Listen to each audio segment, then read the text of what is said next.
So I've spoken at the past two convocations about the need to tackle our equity gap. And we've, in the process over the last semester, there have been several emails that have gone out. There have been a lot of conversations that have happened across campus. We've formed two very important task forces in Peak and the Instructional Task Force that are kicking off their work very, very soon. But I think this is going to take a lot more than just a few people and a couple of task forces really to make this happen. So I'm really actually extremely happy to see this room full and see so many of you here. There's a few seats up here, but yes, you please applaud that. That's fantastic. And the good news is we're not starting from ground zero. So we've already done some work, and we've already seen some modest student success gains among our students. So I think, we've been at this for a little bit of time now, and so this isn't necessarily new to us. And we've pushed hard on R4S and guided pathways and implementing our interest areas and getting all of those in place. But how will we ensure that with all of that in place, that we'll get equitable outcomes? How do we know that? Will all of our students benefit from the changes we're making? Or will we just benefit a few students, and will we widen our equity gap? And I think that's the big risk in this effort. And so I'm really appreciative that we're taking this on. We can't let that happen. We have to step in the way of that happening. The good news is we're not alone. This is, I don't know if it's good news, but this is an epidemic in our state. But there are a lot of people working on this. We have a great speaker later today from Q, Dr. Wood. I got a chance to talk to him for a few minutes. Yep, absolutely. Applaud that. And Exec is going to get to spend some time with him in the afternoon and get a focused conversation with him, which I'm really excited about. I've actually spent 5 minutes already throwing questions at him and asking for information. So I'm really excited about that conversation. So when you look across our state, though, the numbers are staggering. I mean, it really wakes you up when you look at the disparity between success rates among groups in our state. And I believe that the economic vitality of our state is really at stake for all of its people. People of all races, all colors, all genders, all socioeconomic status, sexual orientation, beliefs.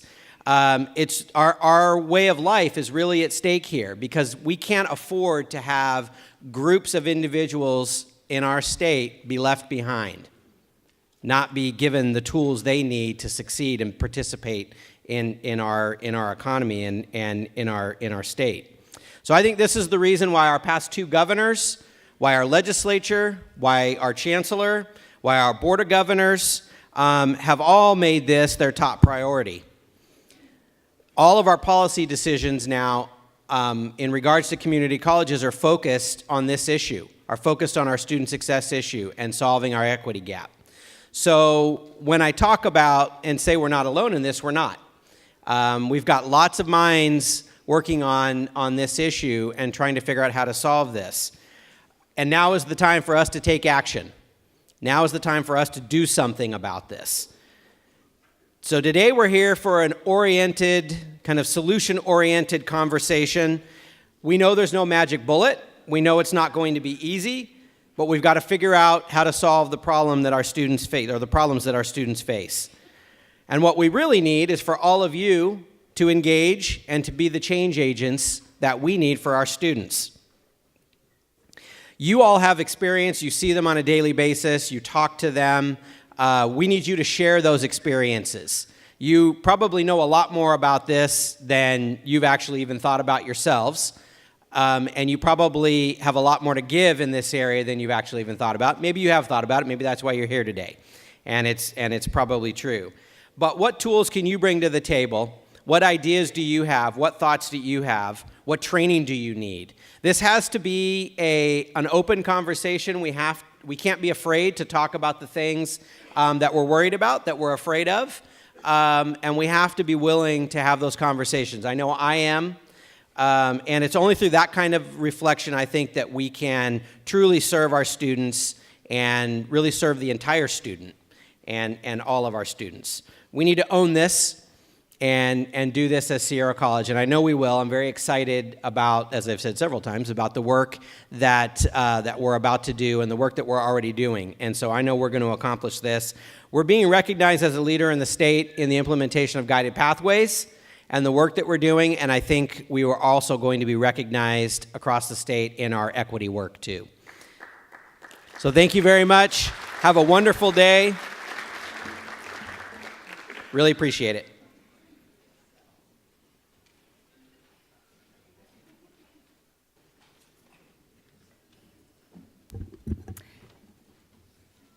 Thank you, Willie. Over the course of my years at Sierra College, and this is an indication of how many years I've been at Sierra College, I won't tell you the number, I have seen a huge demographic shift, as I'm sure you all have, among our student body, as we become increasingly more diverse. Now, more than ever, it is critically important that we attend to the many different interests and needs that those students are bringing to us. While we have worked hard to improve our instruction and our support services to bridge or remove the barriers that exist for our students, we know that many of our students have fallen and will continue to fall through the cracks. We know this through the data that we are getting through our wonderful research and planning office. We know this from the data we are seeing through the Chancellor's office, Data Mart. But beyond the quantitative data, students themselves can tell us so much more. Indeed, if we are to fix the cracks, if we are able to start to identify where the barriers are, we need to first understand and be able to see them. A powerful way to be able to do this is by regularly pausing and taking the time to listen to our students. Today at our first Equity Summit, we have this very opportunity. We are going to take the time to pause and to listen to our students' personal narratives so that we can begin to understand and learn from both the equitable and the inequitable experiences that they indeed have had at Sierra College. Today, we commit with our Community College Chancellor's Office that Sierra College is going to close our achievement gaps by 2023, and we are going to eliminate those achievement gaps by 2028. So I invite you all to welcome our students as they bravely come forward in front of all of us this morning to speak their truths. I ask that each and every one of you open your ears and open your hearts so that you can learn from and hear about what they have undergone in their experiences and their journeys. I ask that in doing so, you then can become more equipped to identify those cracks and those barriers that do truly exist at the college so that we can incorporate that information as we redesign ourselves to be able to improve our equitable outcomes. So with that, I would like to ask our director of our Student Engagement Centers, Mr. Sergio Acevedo, to lead off our student panel.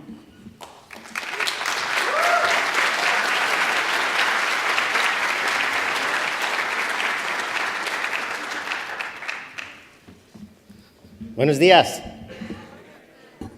¿Cómo estamos? I'm feeling super. That means super. ¿Saben por qué? You know why? Today is exactly my 3-year anniversary of employment at Sierra College. Okay? So I just need a selfie for my social media platform, so, just get in it.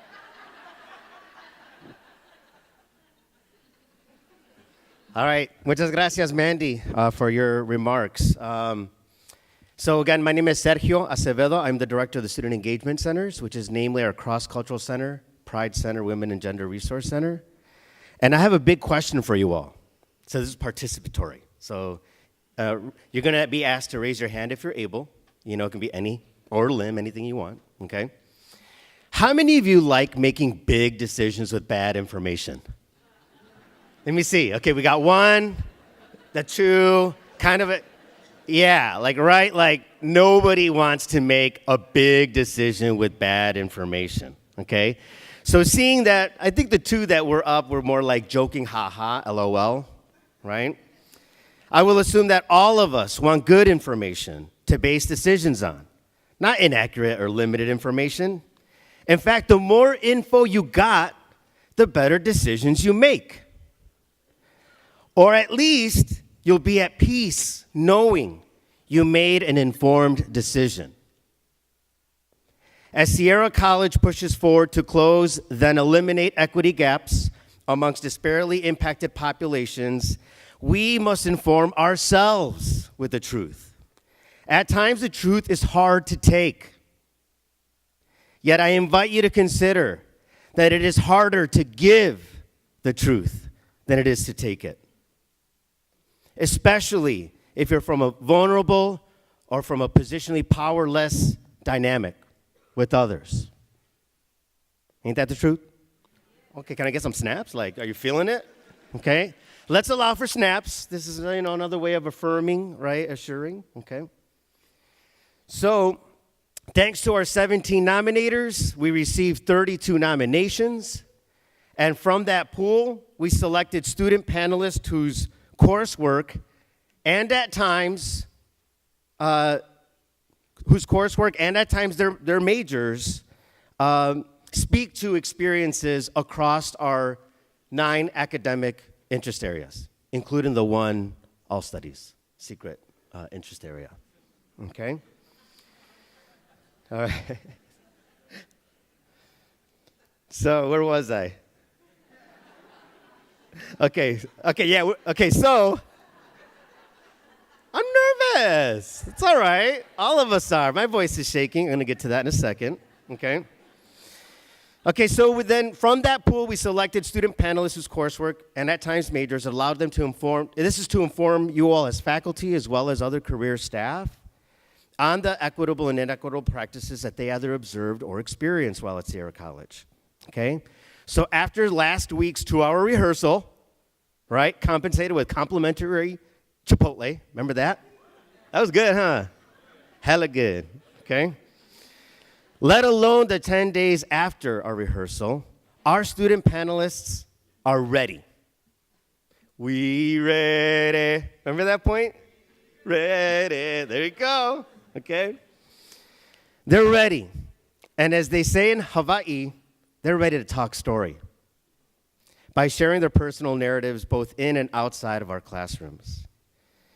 Megan Kuhn, co-founder of the Gray Panthers, who organized to challenge unjust and ageist policies of mandatory retirement age of 65, once said, "Speak the truth, even if your voice shakes."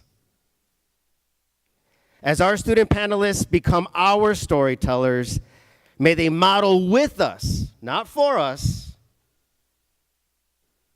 the dialogues that we must have through the rest of this summit, let alone after, as we inform our equity practices, so that we do make Sierra College a place for all of its students' success. Not regardless, but because of their diverse backgrounds and multiple intersectional identities. It's raining. Okay. So I just want to touch that when I contacted our student panelists, this was like on a Saturday and a Sunday, I remember. I gave them an overview of their roles on the Equity Summit, and then I made sure to acknowledge the Storyteller Bill of Rights that we are adapting from Immigrants Rising. This is the organization that is working with us with our California Catalyst Fund, because we have a grand opening on January 31st. Y'all get that email? Hey. So we hope that you can support our celebration of our UndocuCenter here at the Rocklin campus. I wanted to let them know that when sharing or being asked to share their stories, that they have these rights.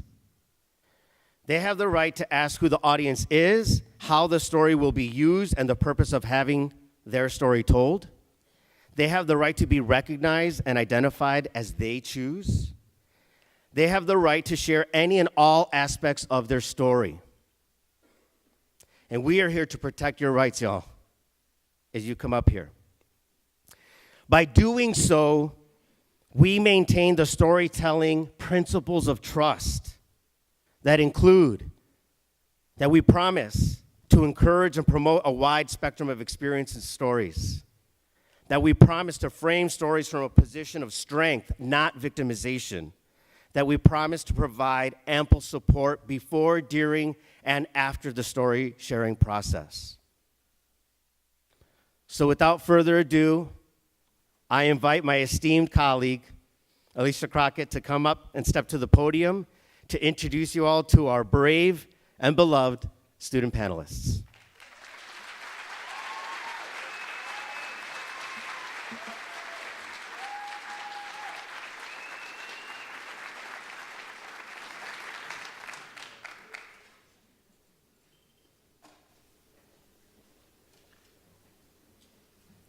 Greetings, everyone. It is an honor and a privilege to be here with each of you and with our student panelists. They're extremely dynamic and brave, as was mentioned before. But before we go into that, I would like to acknowledge the land that we're on. We are all here gathered together on the Nisenan land, which is a very valuable and culturally rich land. And so I think that we owe that much to the people who came here before us and to us as we all endeavor and we interact on this campus every day. So with that, yes, that's it. At this time, I would like for our panelists to come on up to the stage, and then I'm going to invite them to introduce themselves for you all directly.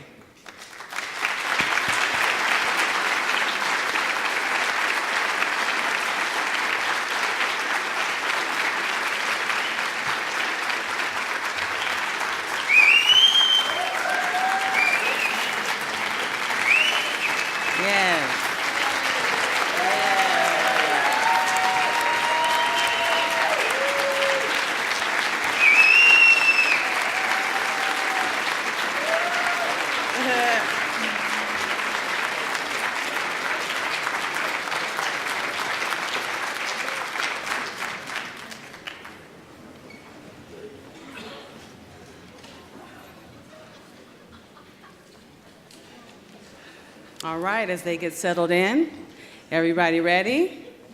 Sergio made it clear that you all are ready. So I've had the opportunity to engage with them for the last 10 days, just preparing with them as they really don't even need me. However, just to be a support system to them, we're going to start from my right and let our student panelists introduce themselves. Good morning. My name is Jesse Rivera. My major is networking and security, and I have an interest area in applied technologies. Hi, I'm Visalda Martinez. My interest area is Earth and the Environment, majoring in Social Justice Studies. Good morning, everybody. My name's Hayden Palmer Goodwin. My interest area is education, and with a focus on history, and hopes to get my master's and continue that in the institutions. Hi, my name's William Jeffries. I'm a communications humanities double major. I'll be transferring and studying classical civilizations in pursuit of a law degree. My pronouns are he, his, him, and yeah. Good morning. My name is Audrey Lane. My pronouns are she, her, and hers. My interest area is people, culture, and society, and my major is social justice, sociology, and social sciences. Hello, my name is Terrence Leonard. My interest areas are people, culture, and society. My major is sociology with also a major in social behavioral sciences and social justice studies. Hi, my name is Amanda Alland, and I'm a nursing major, and my interest area is to advocate for those who are not always able to advocate for themselves. Hi, my name is Zuha Khalife. My interest area is visual and performing arts. My major is communications with a minor in graphic design. Very good. And thank you, Sarah, for my introduction. So so you all know who I am, I recognize many of you. My name is Alicia Crockett. I am the counseling assistant for the Next Step program in student services. And I, too, am an alum from Sierra College. As a non-traditional student, after many, many years of being away from school, this was my first college experience, and I am a student at Sac State, working on my sociology degree, finishing up this semester, and also planning on entering the grad program for counseling. Yes. So while I didn't receive instructions on how to use the clicker, I'm going to try it. We're going to go ahead and roll right into our first question. Thank you all for your introductions. I will be very transparent. We are going to do like a popcorn because this is not a scripted gig, what we have with these students. I did ask them to prepare themselves for all 4 questions, and they've done just that, and I'm so very excited to hear what their stories are all about. So please be open, like Mandy asked, and here we go. Y'all ready? All right. Not ready. Get ready. Now's the time. Uh-oh, backwards. All right, so our first question is, Google's education evangelist Jamie Kasap often says, don't begin a conversation with students by asking what your major is, let alone interest area. Instead, ask them, what problems do you want to solve? So for my panelists, the question is, what problems do you want to solve, and how does your major and/or interest area equip you to do that? Okay, before I start, I need to do one thing. Very good. Very good. Okay, that's better. Now, I'm going to start with a quick survey of the room, okay? Raise your hand and keep it raised if you have a smartphone on you right now. Okay, so the majority of the room, right? Keep it raised. Keep it raised if you have a PIN or password to unlock that phone. Now, keep it raised if you have never connected to a public access or Wi-Fi with that phone. It's okay, my hand would have gone down too.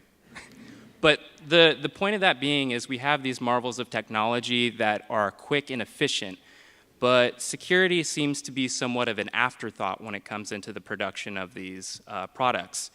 So that's made apparent by every data breach we're seeing, like monthly at this point, and I'm not trying to be an alarmist when I say this, but that's going to continue to get worse. And my want is to be able to fix the security posture that we have here in America, so we're thinking more about how we can develop these devices with security in mind. And my major prepares me by teaching me the same skills that cyber criminals use, and my hand's like out. Cyber criminals use and best practices to defend against them. So what I would like to do is spread awareness in that regard. Very good, thank you.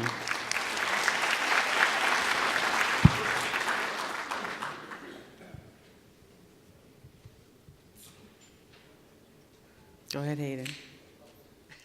For myself, the problems I would like to solve, being my interest area is education, that would be the focus of the developmental success and the educational support for first-time college students coming in who don't feel like they have that, that ability or the certain resources to be the best that they can. So readily preparing them for that would be my focus point and my area that I'd like to solve those problems. So, and I think my interest area can help me solve those problems by working directly with them and finding out, regardless where they come from, what their culture is, their class, or anything like that. I think that's what I would like to do. Thank you.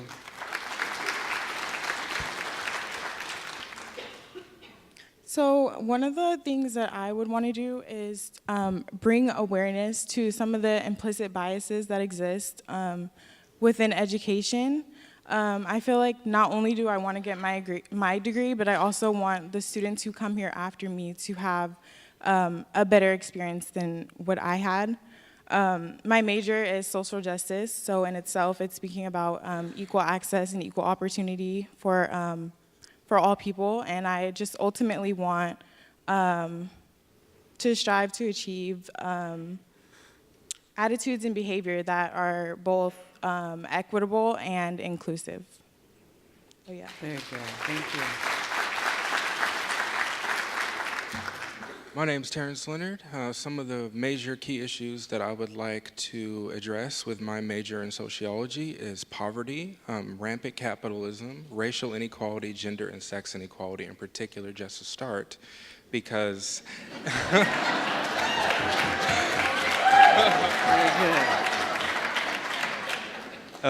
even for people who benefit from major positions of privilege, they're still heavily affected by these spheres of stratification every day of their life. So with that being said, I find the need for sociology because it taught me in particular the essentiality of allyship and working together to achieve a common goal that's going to help all of us in the end.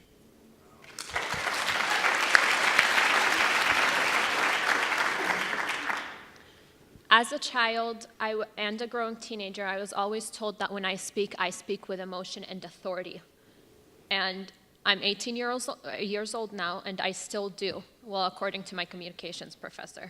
But ever since I found out that I know how to speak and I know how to say words that can affect a person's life, I thought of communications would be a great way to change something.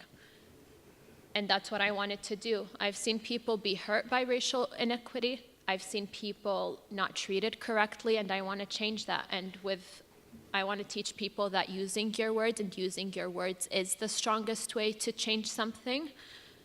And I think with what we've been going through for the past 3 years, someone does need to stand up. And being 5'7", I think standing up is a really good thing for me. I think we can do some good, and that's why I'm going into communications, because I definitely want to change our political system and how we view people. Yes.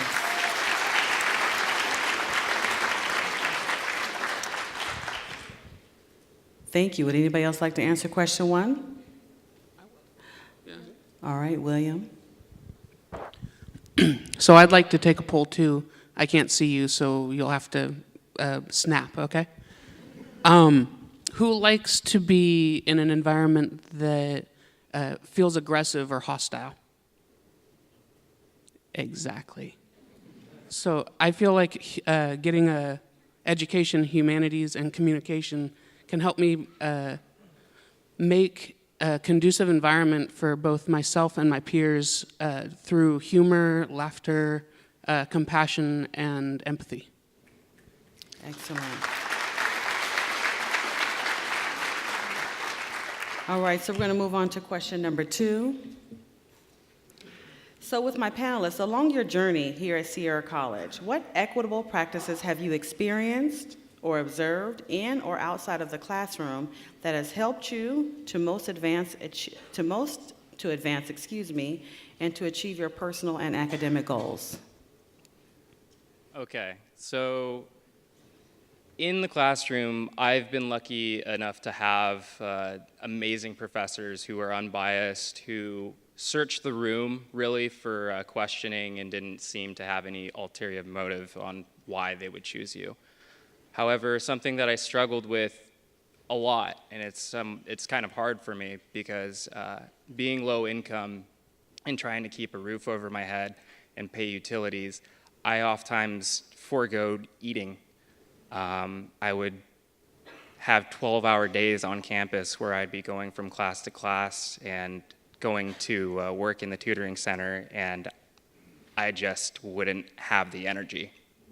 I'd have students even trying to offer me up food, but the school supplied me with a food pantry that I could start to, bring home canned goods and make meals for myself, or even have snacks in between classes or work. And also, they sent me to financial aid to get set up for a CalFresh to supplement for my low income, and that made a difference for me. That was the equitable practice that I saw on this campus, is they helped a low-income student eat. And I think we all know how much food means to a student.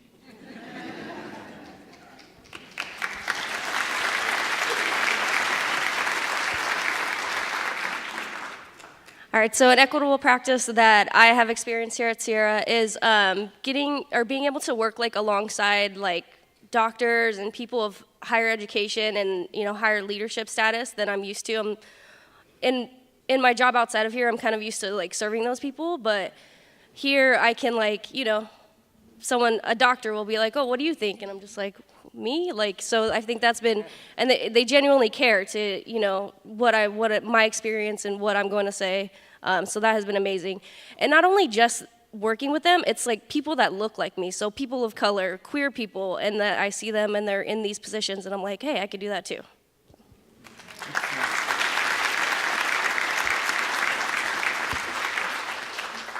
For my own self, since the beginning of my college career, I've observed a pretty decent amount of equitable practices, such as the accommodation of discussion in classrooms for anybody in that classroom, and that's one thing I'm very happy about. I've gotten lucky being a history major. I've taken a lot of humanities classes and things like that as well, so you have to be open to other cultures and that sort of thing. And along with that, a mostly cooperative learning structure inside of those classrooms is something that has really made me benefit as a student and taken kind of everything in from that. And just those little practices have helped me in my confidence and all kinds of other things. And before that, I was not very good in high school. I dropped out my sophomore year, and I went back to college a year ago, and I have been thriving and I've been successful because of a lot of these equitable resources around me and these practices.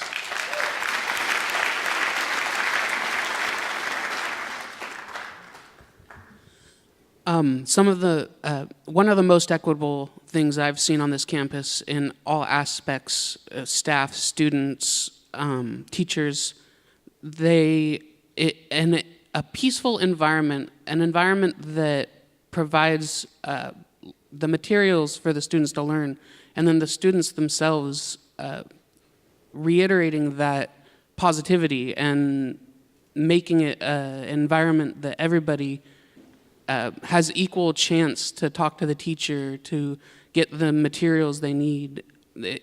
That's what's most affected me, most equitable, in my opinion, is all attitude. When the teacher is willing to provide assistance to the student and the student is willing to accept that assistance and learn with the teacher, then everybody can learn together.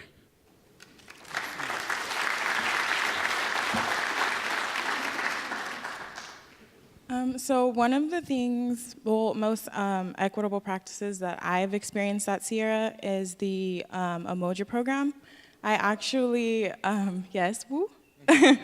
So I actually, before I came to Sierra, I was attending another school and I decided that I wanted to go to community college, and I was researching schools and asking around, and a lot of people told me, don't go to Sierra because they don't have people there that look like you. And I kind of was a little bit iffy, but then I researched the school, and it's really great academics. I have really great, not everyone has something good to say about Sierra. So I ended up choosing to come to Sierra College, and I think that the Emoji program really helped me find a community of people who do look like me and make me feel safe on campus. And also I feel like the staff and the teachers really have the students' best interest at heart. And they really do a good job of just keeping student success first and the needs of the student first. And I really, really appreciate that. Great choice, Audrey. Great choice. Just a few of the equitable practices that I was able to encounter with my privilege of going to Sierra College were some of the cohort groups along the lines of the Emoji community, the Feminist Action Club in particular. Those groups were so important for me because coming from Rocklin High School, I went to a school that was over 95% non-people of color. So the concept of allies and the concept of oppression and fully contextualizing what that meant to me was very new to me coming into Sierra College, and I cannot thank my instructors enough for their honesty and their cultivation of my understanding of what it meant to be oppressed and to also find allyship within your oppression. And I just want to thank the Emoji community one more time.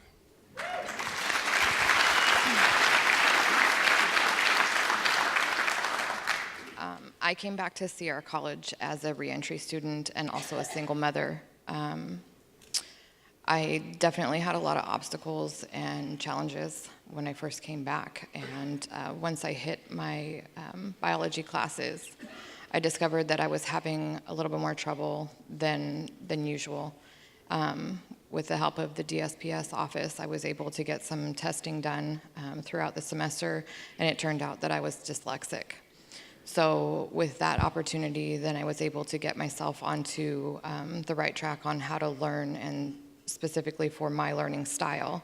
And I have been more successful after that. So I want to thank the DSPS office.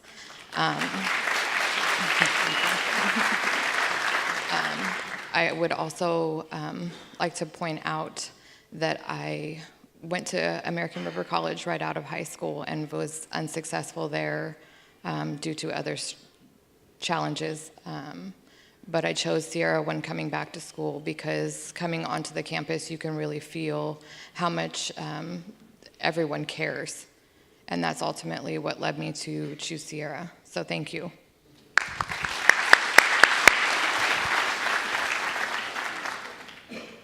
I haven't been on this campus for very long. Actually, it's just my second semester.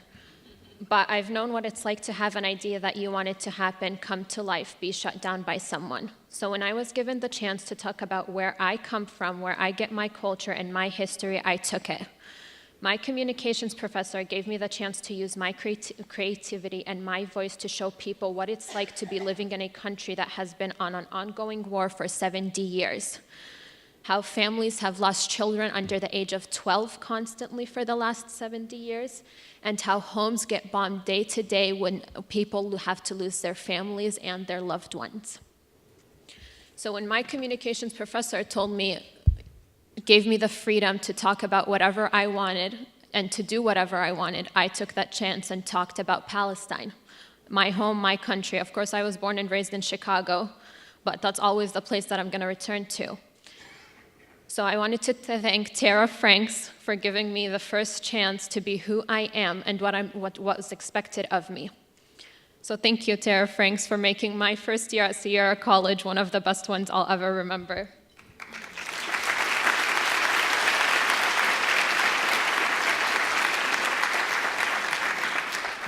Very good. So I just want to remind you all before we go into question number 3 that you are doing fantastic and your voice has power. Remember that. Keep that up. With that said, we're going to move on. So thank you for sharing what the equitable practices have been. Now we're going to dig a little deeper. Tell us about what inequitable practices you have experienced or observed, again, in and out of the classroom, limited or kept you from achieving your personal and academic goals. Okay, so I love this school, this college. This is my last semester here, and I've enjoyed every minute of it. Yes.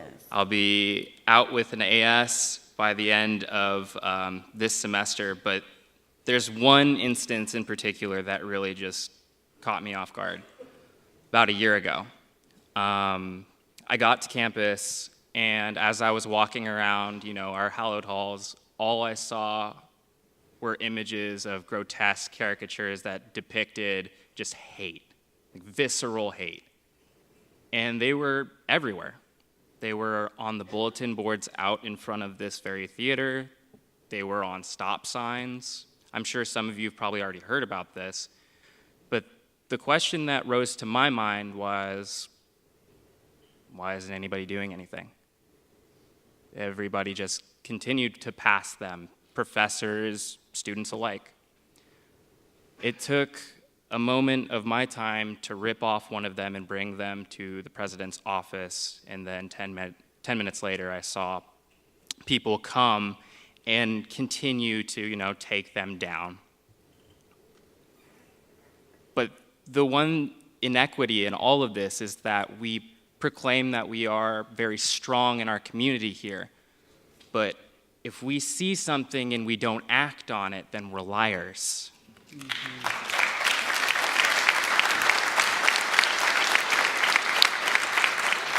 and we don't want to be liars here. So I just want people to be open to acting on whatever they see on campus, because I know all of you have good hearts and want the best for this campus as well.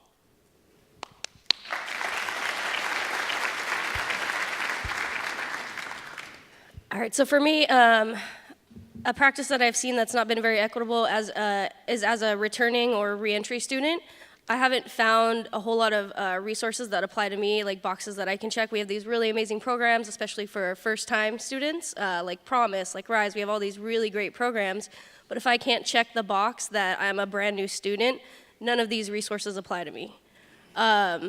So it's been really hard. So what I did to kind of work around this so I can attend school and work and still, keep a roof over my head is I got student employment, which has been a great experience as well.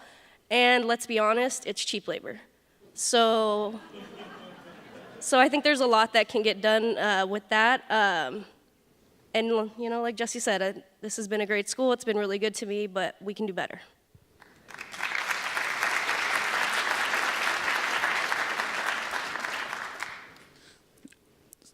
Back to what I was saying a little while ago about personality and interacting with students. The most inequitable practice I've seen is when teachers don't offer reasonable time to meet with the students outside of class. I have a girlfriend who was in an English class and a math class, 2 separate semesters, and she put in her all to those classes, did everything she could to pass them and make time to talk to the teacher. But when the teacher leaves immediately after class without talking to any of their students or cancels their office hours without telling anybody, it makes it really difficult for students who are having a hard time, even if they're giving their best to achieve a decent grade, let alone A or a B. Also, from the blind perspective, my math lab and various other forms of online classes, Canvas is great, but my math lab, Math Connect, various science online classes are completely inaccessible by screen reading software, which if you've ever taken or taught or one of those classes, that's like 80% of the grade. Yeah.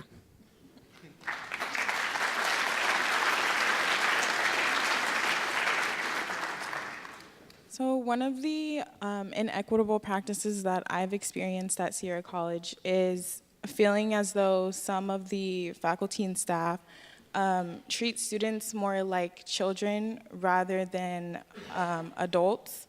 I've personally went and asked for help, and I feel like sometimes it's more like dismissive or like my problem isn't very important. And although we are students, we are also adults who have real life situations that need to be taken care of. And I had one instance where I was taking a class, and I went to my professor before class and told him that I had an important phone call to take because I was having an emergency at home. And he told me that I would either have to leave his classroom that I would have to leave his classroom, but we had a quiz that day. So I was asking, can I make up my quiz some other way? Like, how does that work? So I was asked to choose between my academics and my home life. And I feel like teachers or faculty staff, whenever something goes wrong at home, you're allowed to just step out or take a moment and attend to that. And I feel like it should be the same for students as well.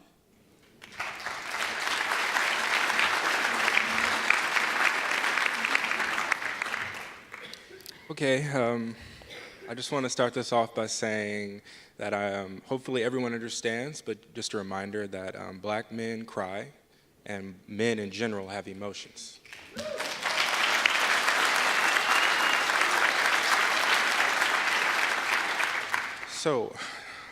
Just one of the inequitable practices that is very taxing to bring up at this table, but I will for the betterment of all of us.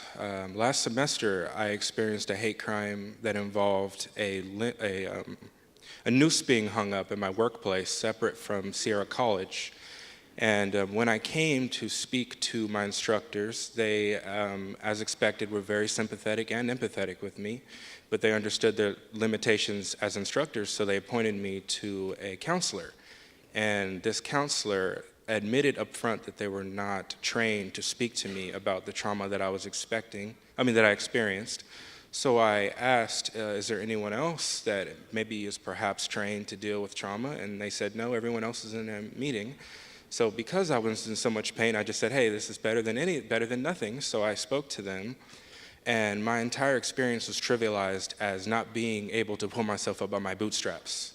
And I just want to let everyone know that no matter how much you choose to dig deep or be strong or whatever, there's certain things that make us human, and hate is not necessarily something that can be responded to with, oh, I can do this. Because in reality, maybe you can't. Maybe you just feel like someone just crushed your whole world. So that's just the tip of the iceberg. For another instance I'm going to speak of, there's an instructor that I had last semester. I also have DSPS qualifications in which I cannot be in certain environments when I'm taking tests because I have anxiety, depression, and ADHD, so that heavily affects my studies. And when I brought my case to the instructor, he said that he would never change his pedagogy for one person.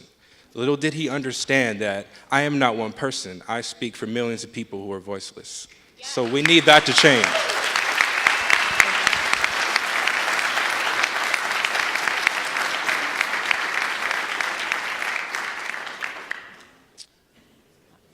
As well as being a student, I'm also a student ambassador at the financial aid office. So I have the opportunity to be able to meet students from various walks of life.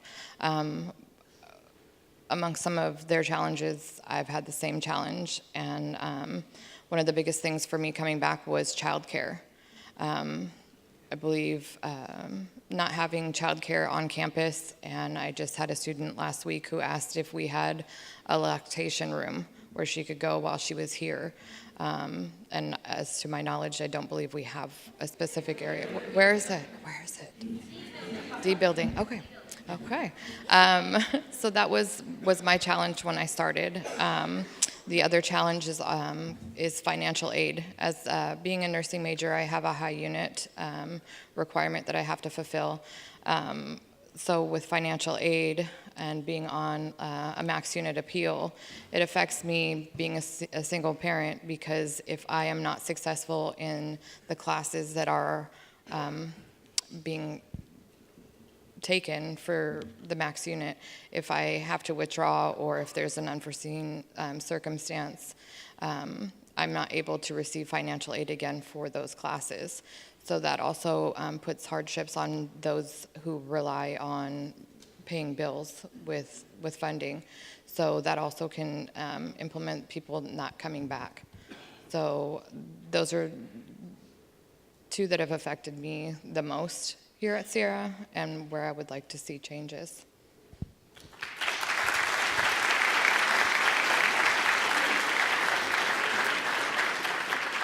Thank you all for answering that question so transparently and passionately. As we close with our last question, I just want to remind you all that every table has a functioning microphone, just so y'all know that. That's why we're here. It's all good. Sharing is caring. You're right.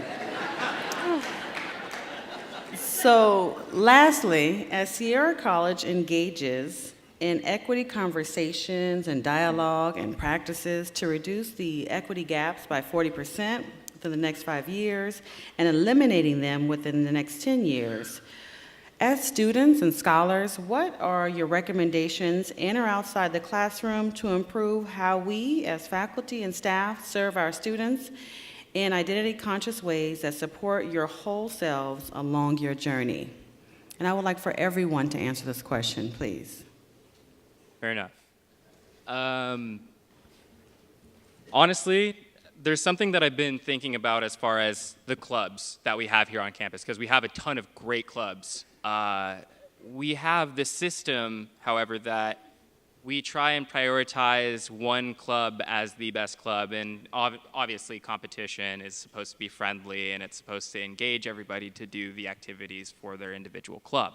However, there have been so many times where I'm in one club and I drift over to another, and I wish that I could show this to the other club. If I'm in Puente and I want to go to robotics, I want to be like, I wish the people from my fellow Puentistas could see what's happening in robotics. But what's strange is we don't have a fluid way to say, hey, these clubs should interact with each other than just having this point system to find the best club. I want to see clubs interact with each other. I want to see collaborations with other clubs. If I'm missing these, then, obviously they exist, but not to me. And that would probably be the best thing I could consider, is just a melding of a lot of these different clubs to work together and make the school better instead of trying to find the best one.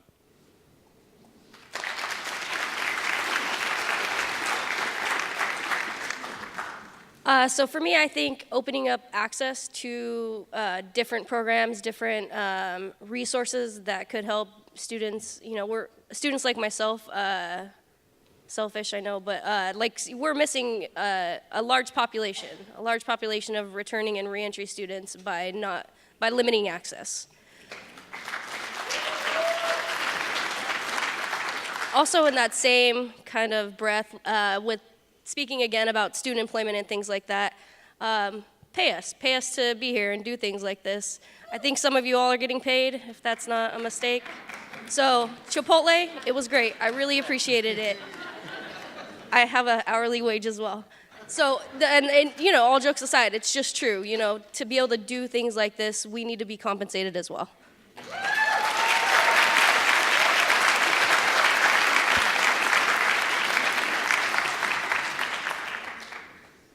So in this aspect, I believe the most important thing to do would rid the idea that all students learn the same and continue with staff on campus to create a culturally competent environment for all, and possibly hold more conferences, summits, any type of event that we come together and do this sort of thing, and create possibly an annual checklist of equitable practices for teachers, for staff, so they have those same basis and those same understandings as well, because I'm sure there's staff members out there who aren't quite educated in that area, and I think it's important that if you're here and we are working as a whole for the same goal, which is the success of every student who comes in, I think that is a very important thing to do. And on that note too, developing just for every moment, and that starts from the institution by creating those policies and values from the school administration. And personally, for the cognitive and emotional process, educators must engage in to become more culturally responsive.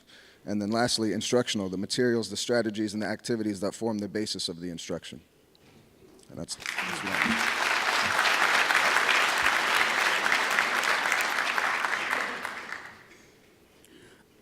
So there's a lot of things that people can do to make this a more equitable environment. But one of the most important things for each individual, staff and students alike, is, in my opinion, is to live a happy life, to do things in your everyday experience that make you happy as an individual. Because when you're happy as an individual, that emotion affects the people who surround you. And if you come into the classroom with a positive and healthy frame of mind, then that makes it a more conducive environment for everybody involved.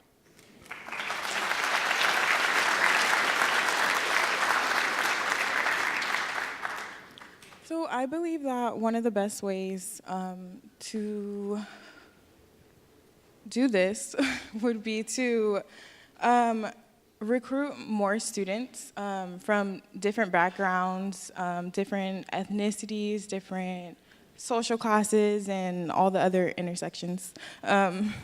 So I just think that it's important for students to come to campus and feel comfortable and look around and see a variety of people. And yeah, I think to recruit more students.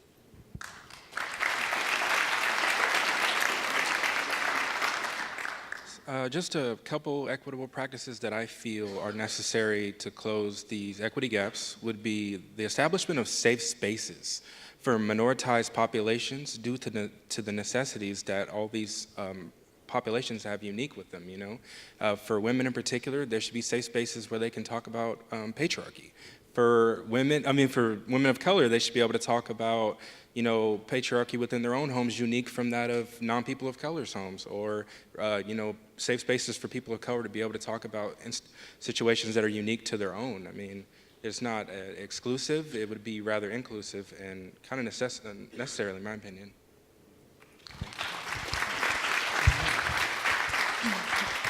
So to add on to Audrey's student recruitment, I believe that there should be more student outreaches where students who are current students at Sierra are the ones that go out, not just faculty, because we relate to other populations in the community, and I think it's more effective that way. There's also the daycare situation. I would definitely like to see a daycare here on campus, not just for the students, but for faculty and for the ECE majors. Shout out to the best ECE teacher back there, Debbie Eastman, who was actually one of the first professors who inspired me here at Sierra my first semester. So definitely bridging that gap for not just teenage moms, but for reentry moms like myself.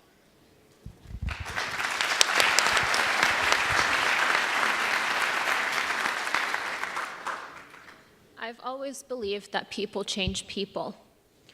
And I started believing that when 2 years ago I smiled at a person and she looked at me like I was crazy. We've never seen each other before. We've never said hello to each other. We never shared a class. Neither her or I knew that we'd become best friends. We've been best friends for 3 years now.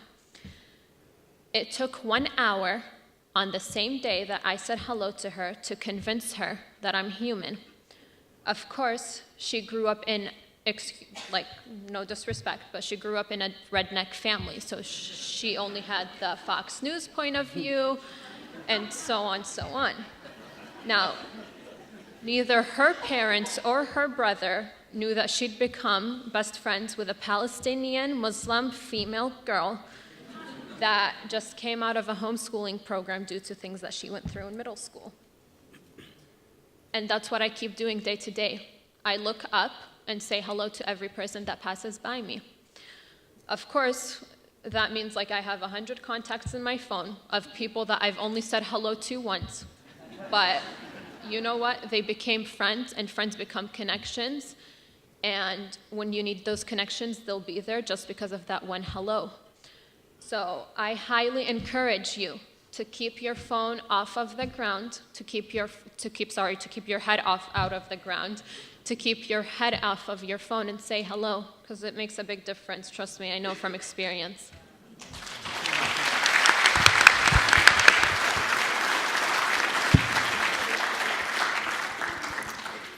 Well, that concludes our questions. However, I just want to say to the student panelists, thank you. Thank you for your tenacity.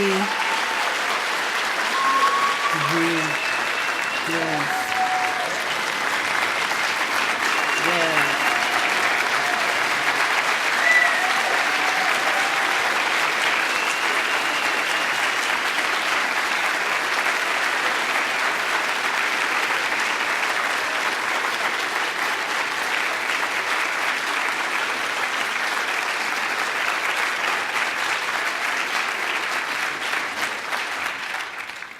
I am going to speak on behalf of not only myself and Matt and Sergio, but also the Sierra College body at large. You all are amazing humans, and you're already contributing to what's going to happen here in the future here at Sierra College, but to our globe at large. So again, thank you so much. Continue to do the work, and I'm going to ask that you all sit tight while my friend and colleague Matt Jewett comes up to kind of close us out with our student panel. But again, thank you so much. Let's give them one more hand, please.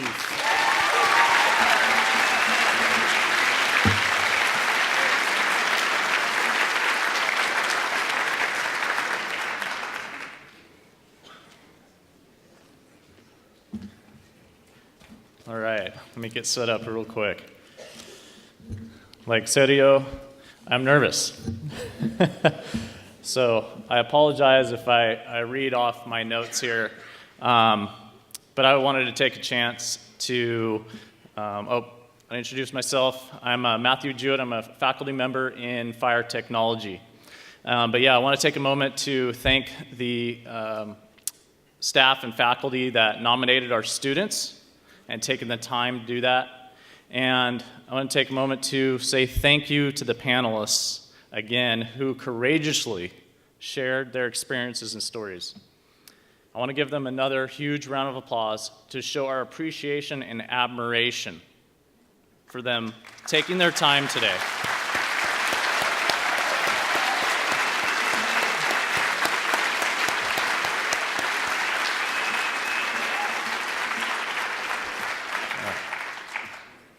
Okay, so I want to share a story with you all. In fall of 2015, I had a student who had immigrated from Mexico to the US.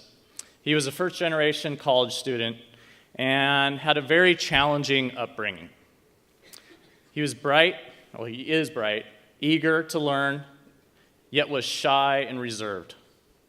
Because of my previous experiences in the military and as a drill instructor in the fire service, and honestly, my ignorance, I assumed and judged this student because he was shy and reserved. I saw it as a weakness. In our profession, in the fire service, you need to be outgoing with an ability to handle extreme stress. I automatically assumed this student was not cut out for this profession just after a few interactions. I didn't even give him a chance. What I did not recognize at the time was my underlying biases against minorities. I made a snap judgment that this student was not cut out for the fire service because he was not like me. Several weeks into the semester, this student came to me during office hours and shared his story, just like our student panelists did today. He was in tears. He apologized for being shy and reserved, for not being like everyone else in class. He shared things that happened to him that I wouldn't wish on anyone. This conversation shook me to the core. I asked myself, why was I making these snap judgments and assumptions of him?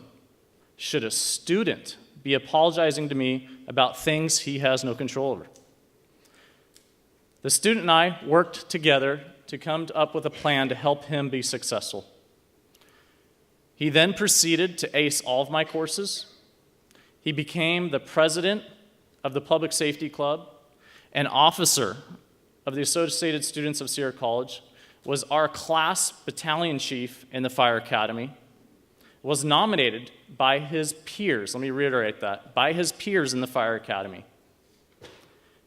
to receive the Leadership Award, completed a 6-month full-time internship with the fire department, obtained his degree, and is now preparing himself for a paramedic program.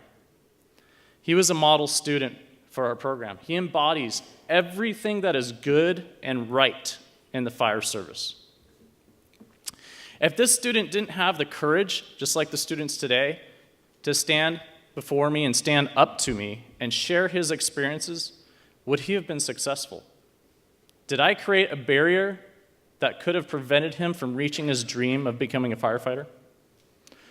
I had no idea I had blind spots and implicit biases until he caused me to reflect on myself and my past experiences.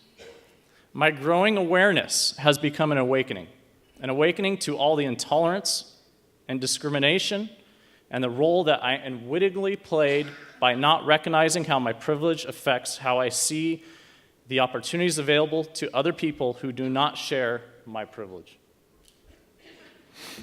Don't get me wrong, I work hard, but doors have opened to me because of being a white male. Many other hardworking and talented people see those doors open, but only after banging on them and asking to be considered.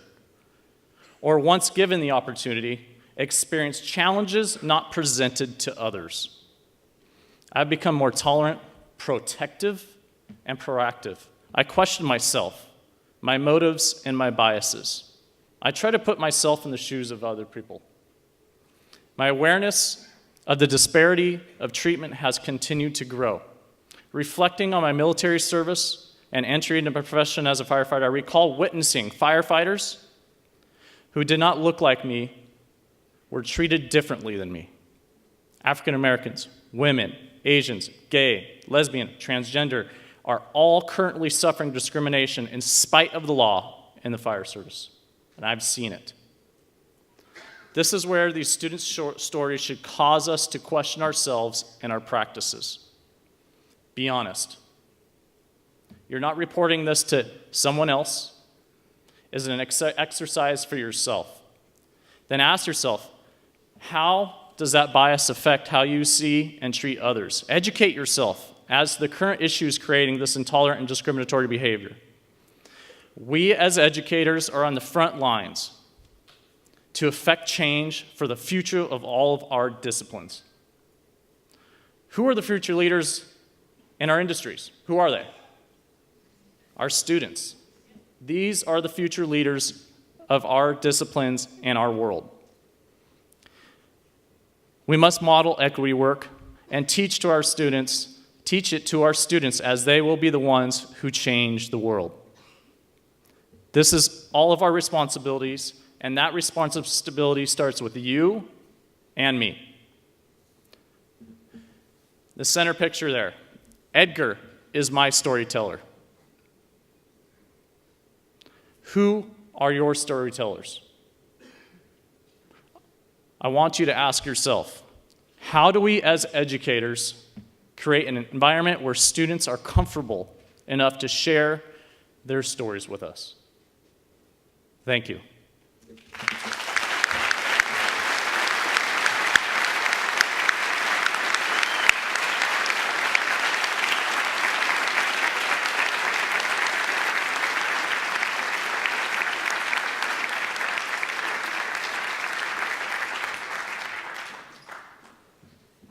Guess what, folks?